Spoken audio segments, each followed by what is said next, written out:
Undercurrent, the disappearance of Kim Wall. The second note for the second episode of this documentary, which indeed is astonishing in so many ways. True story of a really good journalist, young woman who had tried in her brief career to do so much. They've shown her I'm sorry, was it the Marshall Islands? Anyway, in some small islands in the Pacific where they put atomic waste, and how there are no signs, and it seems it's a very precarious arrangement, to say the least. And she's been to danger zones, but as her friends interviewed various times in the documentary, it was a choice to go to dangerous places. It's a risk one has to take. Oh, indeed, they also brought this issue up in the question of the submarine. The filmmakers asking, well, would you, of course, without a doubt, would you go into the submarine? Yes, because as a journalist, you have to go to people's houses, you have to go to into awkward, again, risky situations. It's a definition. There's if it bleeds, it leads. There's the cruel side of journalism. There's this notion that they speculate on, feed on Nightcrawler, a film with Jake Gyllenhaal, excellent otherwise, showing how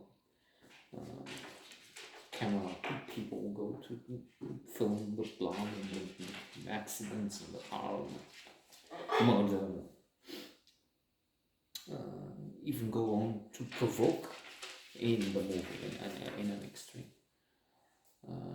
So there would be that. Then there's also the fact that news are by definition negative. Indeed, if we want to be happier, we would better avoid knowing about the news. I would say, especially now with inflation rising, with a looming financial crisis, and the economy is going to suffer again, and then a winter, and it looks almost sure that Russia will cut off the gas, which Germany started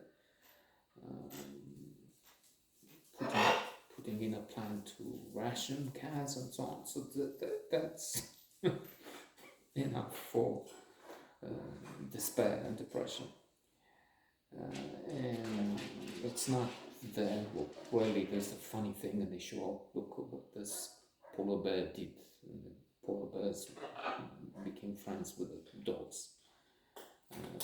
Somewhere in Alaska, maybe.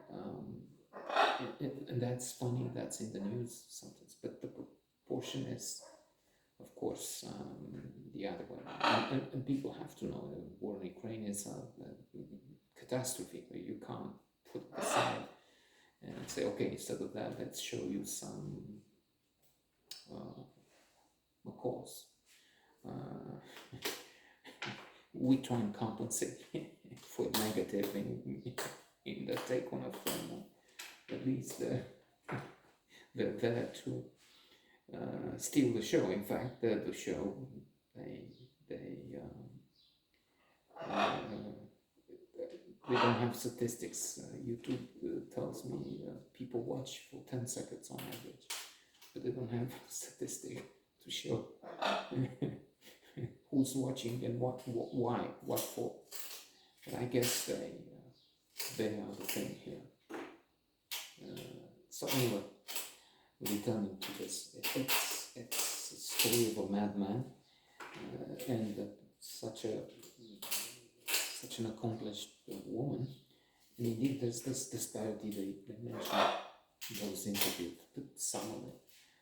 It was so much concentrated on this idiot who changed the story, and first it was an accident, the trapdoor fell on her head, then they find this note, oh no, I wanted to spare her mother's feelings, and in fact, all sorts of lies, but about him, instead of, so there's this issue also in the document, when you present the story, what angle should you take? What is the story about? So, in other words, they should have spoken more about the ended life, about the journalist, than about this idiot. It's idiot in the sense of zero EQ, emotional intelligence. IQ, maybe was sure it was impressive because he was able to